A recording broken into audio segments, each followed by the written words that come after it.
Bharatiya Janata party की जो rally रवाना होने जा रही थी, सबसे पहले तो ये रैली फैली रैली थी। मैं आपको बताना चाहूँगा, सारी कुर्सियाँ खाली पड़ी थी और अमित शाह के पास रिपोर्ट गई भी रैली में भीड़ नहीं है। अमित शाह मौसम का बहाना लेके अमित शाह रैली में उपस्थित नहीं हुए, क्योंकि अमित शाह ने देखा है विरोध भी काफ़ी है। सरपंचों का विरोध था और किसानों का भी विरोध था और कई मुद्दों को लेकर हरियाणा सरकार बिल्कुल फेलियर हो चुकी है। चाहे कानून व्यवस्था की बात हो, चाहे पेंशन योजना की बात हो, चाहे परिवार आईडी बनाने की बात हो, चाहे गृह कर के टैक्स के बिल देने की बात हो। ये जो पोर्टल तैयार किया है ना, इसमें सारी चीज़ों में जो कंपनियों को ठेका दे रखा है, सारी चीज़ों में फेलियर हुई है। प्रॉपर्टी आईडी को लेके बहुत बड़ा घोटाला हो गया। तो हर जगह, हर क्षेत्र में, चाहे शिक्षा क्षेत्र में हो, चाहे व्यापार की दृष्टि से हो, चाहे उद्योग स्थापित करने में, हर क्षेत्र में हरियाणा सरकार, खट्टर सरकार बिल्कुल नाकाम हो चुकी है। और आज प्रदेश की जनता त्राही त्राही कर चुकी है। चाहे किसान वो भी सड़कों पे है, व्यापारी हैं मंदी के दौर में कानून व्यवस्था के नाम से रोडों पे है, चाहे कर्मचारी वर्ग हो पेंशन बहाल करने के लिए वो भी रोडों पे है। हर क्षेत्र में जितने भी कर्मचारी हों रोड पे हैं। तो पूरे प्रदेश की जनता इस सरकार से उब चुकी है। अमित शाह ने देखा, जब राहुल गांधी की भारत जोड़ो यात्रा थी, एकदम ऐतिहासिक यात्रा थी और काफ़ी जनसैलाब उमड़ा था। चौधरी भूपेंद्र सिंह हुड्डा के नेतृत्व में पानीपत में एक ऐतिहासिक रैली हुई थी। उस रैली ने बहुत सारा रिकॉर्ड तोड़ा, पूरे हिंदुस्तान की सबसे बड़ी रैली थी।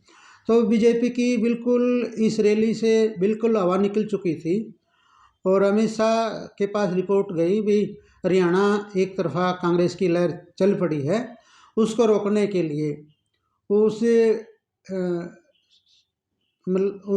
हवा को रोकने के लिए अमित शाह ने रैली रखी थी। बिल्कुल इस रैली से आर्थिक नुकसान भी हुआ, मैं बताना चाहता हूँ। वर्करों ने भी काफ़ी नुकसान किया है और इस रैली में कुछ नहीं निकल के आया।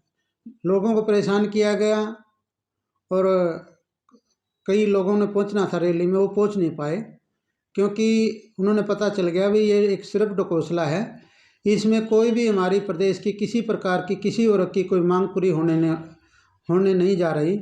तो लोगों का बिल्कुल हताश निराश थे लोग और लोगों के साथ एक बहुत बड़ा छलवा था। एक छलावा अमित शाह के बहाने से हरियाणा प्रदेश के मुख्यमंत्री कर रहे थे, उनकी पोल खुल चुकी है। आज प्रदेश की जनता उनसे उब चुकी है, किसी बात का उनसे विश्वास नहीं करती। आज भ्रष्टाचार चरम सीमा पर है, नौकरियां रेवड़ी की तरह बिक रही हैं। ये कह रहे हैं भी ना पर्ची ना खर्ची, ये पर्ची से बात नहीं करते। इनके तो बड़ी बड़ी टैचियाँ चलती है, पर्ची की तो बात ही नहीं। जब टैची मिल जाती है बड़ी बड़ी, तो पर्ची की तो कोई बात नहीं रह जाती। वो क्या सौगात थी जो खट्टर साहब कह रहे हैं हरियाणा को देकर जाएंगे अमित शाह, तो कोई ऐसी सौगात मिली है? बिल्कुल ना, कोई सौगात मिली। सिर्फ प्रदेश की जनता को गुमराह करने की बात थी, प्रदेश की जनता को धोखा देने की बात थी, इस बहाने से भीड़ जुटाने की बात थी।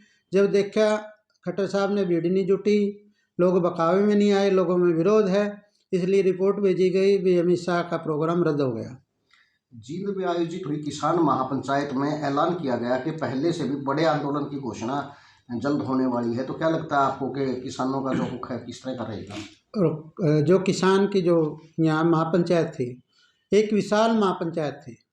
आज प्रदेश का किसान ही नहीं, पूरे हिंदुस्तान का किसान दुखी है, क्योंकि इन्होंने नरेंद्र मोदी जी ने एक नारा लगाया था, आपको ध्यान होगा, 2022 में फसलों के दाम दोगुने होंगे। दोगुने की तो बात दूर गई, जो एमएसपी का जो इन्होंने नारा दिया था भी एमएसपी लागू होगी, कहीं भी एमएसपी लागू नहीं हुई है। और जो 3 कृषि काले कानून जो मोदी सरकार ने किसानों पर थोपे थे, उनको वापस लेना पड़ा। लेकिन मैं आपको बताना चाहता हूँ, वे नाम मात्र की घोषणा है। चोर दरवाजे से वो 3 काले कानून थे जो अडानी अंबानी के लिए बनाए थे, जो खेती को छीनना चाहते हैं। वो जो कहते हैं नुकनू स्टोर बन रहे हैं, स्टोर बड़े बड़े गोदाम बना दिए, उन गोदामों में मंडी का नाच जा रहा है। ये तो बिल्कुल आँख में मिर्च झोंकने की बात है, ये बहुत बड़ा धोखा है और किसान इसका विरोध करेंगे।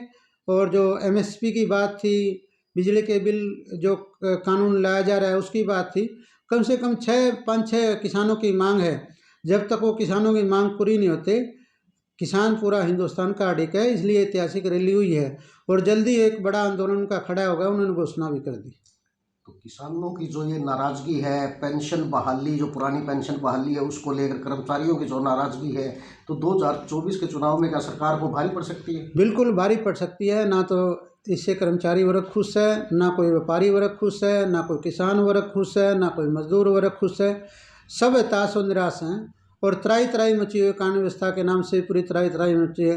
हर रोज़ घटनाएं होती है, फिरौती की घटनाएं होती है, अपहरण की घटनाएं होती हैं, हत्या की घटनाएं होती हैं। बिल्कुल जंगल राज है। और ये पिछले दिनों एक बात आई थी बीजेपी सरकार की तरफ से, ऊपर पार्टी की तरफ से, अमित शाह की तरफ से, नरेंद्र मोदी की तरफ से वो मुख्यमंत्री को बदलेंगे। तो मुझे नहीं लगता ये मुख्यमंत्री को भी बदलेंगे। ये तो जो खट्टर साहब हैं हमारे, बिल्कुल अनुभवहीन मुख्यमंत्री हैं और किसी भी सूरत ये हरियाणा प्रदेश के राज करने के लायक नहीं। तो ये सारी नाराजगियों को और वर्तमान परिस्थितियों को देखते हुए 2024 का आकलन आप क्या लगाते हैं? बिल्कुल चौधरी भूपेंद्र सिंह हुड्डा के शासनकाल को याद करने लगे हैं लोग।